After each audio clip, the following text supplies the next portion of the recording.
ఎప్పుడైనా అనిపించిందా మీకు నేను నా లైఫ్లో ఒంటరినైపోయాను అని? ఎలా అంటే మన పక్కన ఎవరు లేనప్పుడు, మనకి ఏదైనా భరించలేని బాధ వచ్చినప్పుడు, ఆ బాధని షేర్ చేసుకోవడానికి మన ఫ్రెండ్ మన దగ్గర లేనప్పుడు, లేదా మనం అనుకున్న వాళ్ళు మనల్ని దూరం పెట్టేసినప్పుడు. అలా కాకుండా ఈ ఈ లైఫ్లో మన బాధ షేర్ చేసుకోవడానికి ఉన్న ఆ ఒక్కళ్ళు కూడా ఈ ప్రపంచంలో లేరు. అలాంటి ఆలోచనే మనకి చాలా బాధగా ఉంది కదా. ఇది నేను అనుభవిస్తున్నాను. ఇది జరిగి ఇప్పటికీ 2 ఇయర్స్ అవుతుంది. కానీ ఇదంతా నిన్నే జరిగినట్టు ఉంది. ఎందుకంటే నేను కోల్పోయింది మా అమ్మా నాన్నల్ని. ఎందుకో తెలుసుకోవాలనుకుంటున్నారా? అయితే let us get in to the story. Hi, welcome to dispute diaries. ఇచ్చట అన్ని రకాల గొడవలు చెప్పబడును.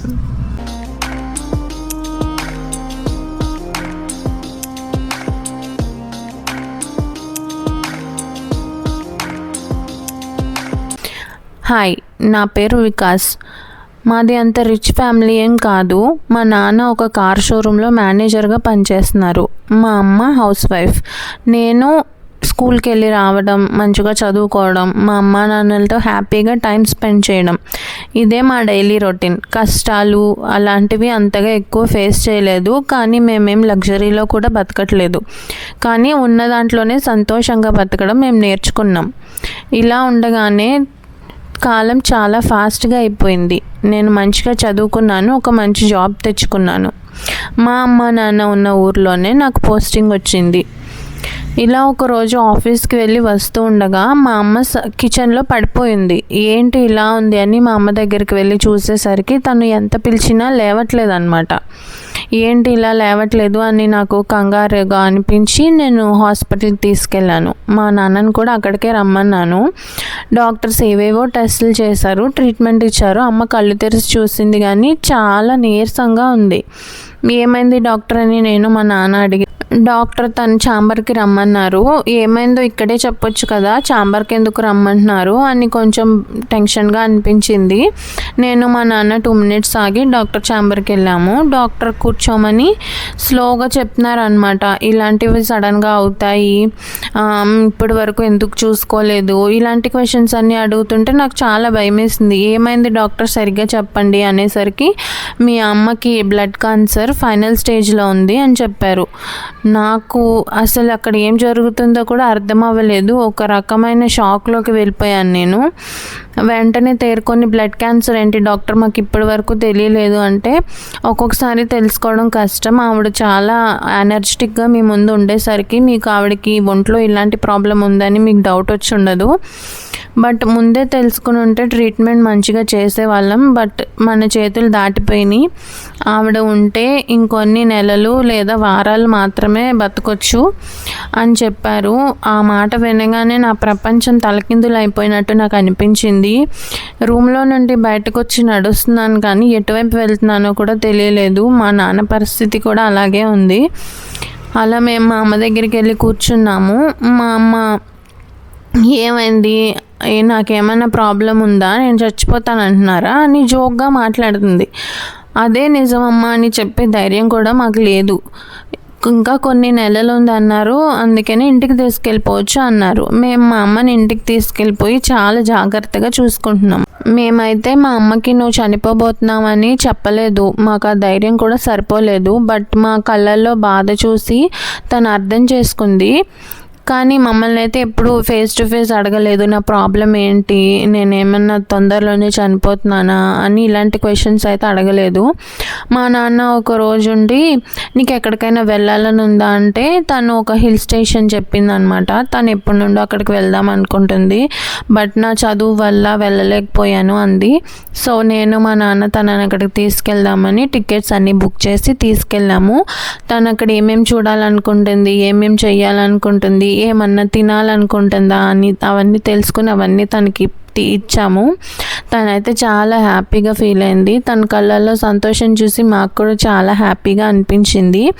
మేము అలా టూర్కి వెళ్ళి వచ్చే టైంకి 1 week అయ్యింది.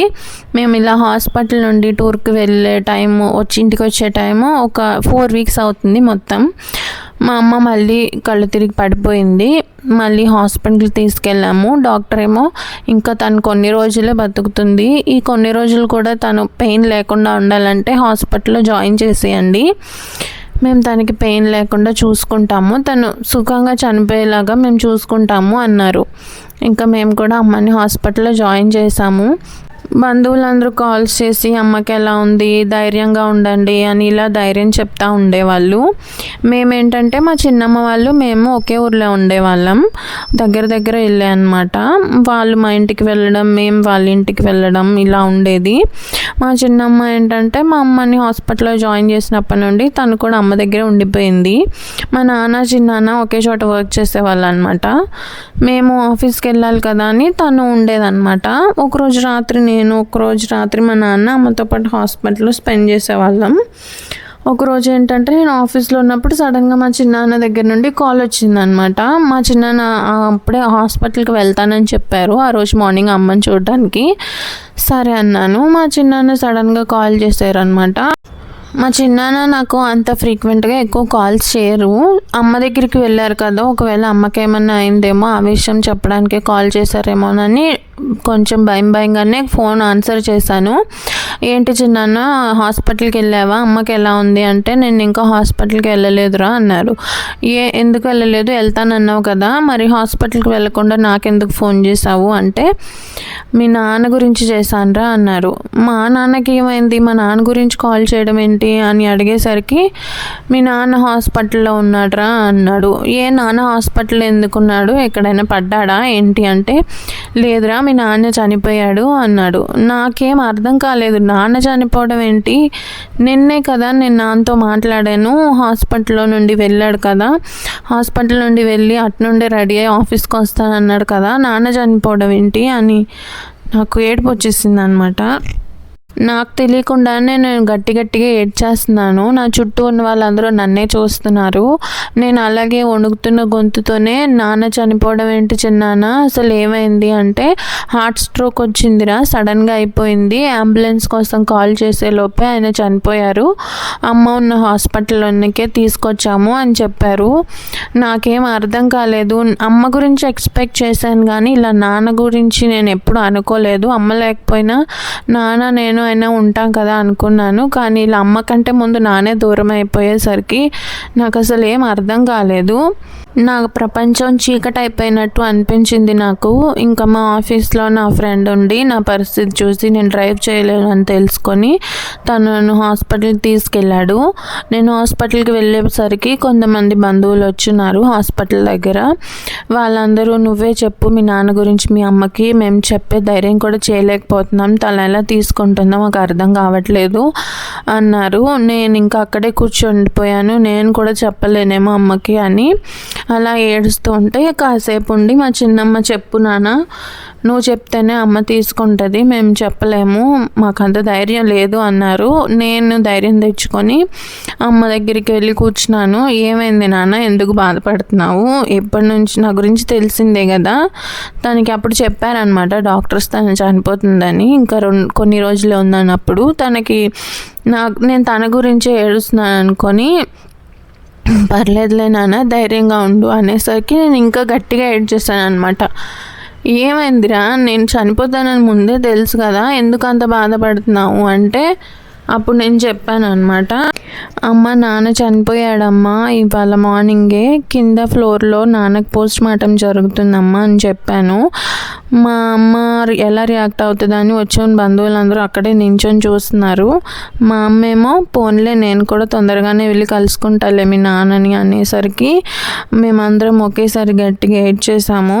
హాస్పిటల్ స్టాఫ్ వచ్చి ఇలా గట్టిగా ఏడవకూడదు, మిగతా పేషెంట్స్ డిస్టర్బ్ అవుతారు కదా అని చెప్పేసరికి మేమందరం సైలెంట్ అయ్యాము. నిజంగానే 2 రోజులకి మా అమ్మ కూడా చనిపోయింది. మా అమ్మని మా నాన్నని ఒకే చోట సమాధి చేద్దామని నేను ఆ కార్యక్రమాలన్నీ చూసుకుంటున్నాను. అలా నేను రెస్ట్లెస్గా ఇంటికి, మార్చరీకి, సమాధి దగ్గరికి అలా తిరుగుతూ ఉన్నాను. ఒకే రోజు చేద్దామని నాన్నది కూడా మార్చరీలోనే పెట్టించాను డెడ్ బాడీ. సో అలా ఏర్పాట్లన్నీ చూసుకుంటున్నాను. అలాగ ఒకరోజు నాకు నిద్ర కూడా లేదు. ఇద్దరిని ఒకేసారి కోల్పోయేసరికి ఈ పనులకి, ఆ బాధకి నాకు నిద్ర కూడా సరిగ్గా పట్టలేదు. అలా ఒకరోజు సమాధి చేసే దగ్గర నుండి ఇంటికి వెళ్తుంటే సడన్గా నాకు అప్పుడే మా నాన్న కొత్త జాబ్ వచ్చిందని కార్ తీసి ఇచ్చారు. ఆ కార్లోనే నేను ఈ పనులను చూసుకుంటున్నాను. సడన్గా ఒక కుక్క ఎదురొచ్చిందనమాట నా కార్కి. నేను సడన్ బ్రేక్ వేసేసాను. నా గుండె చప్పుడు నాకే వినిపిస్తుంది. అప్పుడు సడన్గా నాకు అనిపించింది అనమాట, మా నాన్న ఈ టైంలో కనుక ఉండుంటే నేను వెంటనే మా నాన్నకు కాల్ చేసేవాడిని కదా. ఆ కాల్ రాగానే మా నాన్న తనకున్న పనులన్నీ ఆపేసి వెంటనే నా దగ్గరికి వచ్చి చూసేవాడు కదా నన్ను. ఒకవేళ నేను ఆ కుక్కను కనుక గుద్దేస్తుంటే ఏంట్రా ఈ డ్రైవింగ్ అని కోపంగా కాకుండా నా మీద జాగ్రత్తతో అనేవాడు కదా. అలా ఇంటికి వెళ్ళుంటే మా నాన్న నన్ను డ్రైవింగ్ కూడా రాదు వీడికి అని ఎగతాళి చేస్తుంటే మా అమ్మ ఎందుకు పిల్లాడిని అలా ఏడిపిస్తున్నారు అని మేము అలా సంతోషంగా నవ్వుకునే వాళ్ళం కదా. కానీ అలా నవ్వుకోవడానికి, నేను ఇలా కష్టంలో ఉన్నాను అని చెప్పుకోవడానికి నాకు ఎవరు మిగలలేదు.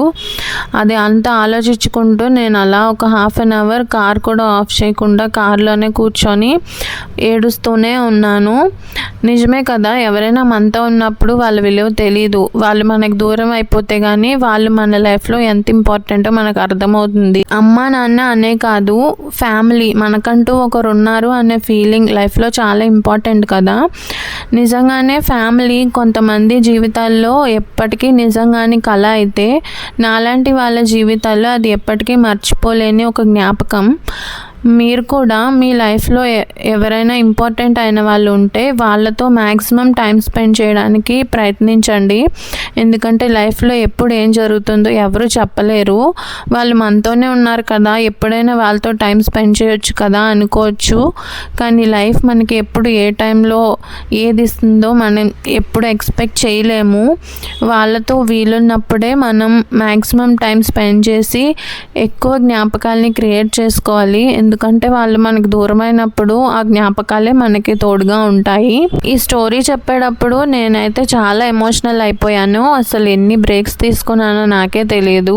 మీరు కూడా నాలాగే ఎమోషనల్ అయి ఉంటే కనుక ఎందుకు ఎమోషనల్ అయ్యారో చెప్పండి. అండ్ మీ లైఫ్లో మీకు దగ్గరగా ఉన్న పర్సన్ ఎవరున్నారో వాళ్ళ గురించి ఒక చిన్న స్టోరీ కూడా కామెంట్ చేసేయండి. అండ్ మీకు కనుక వీడియో నచ్చితే మర్చిపోకండి లైక్, షేర్ అండ్ సబ్స్క్రైబ్.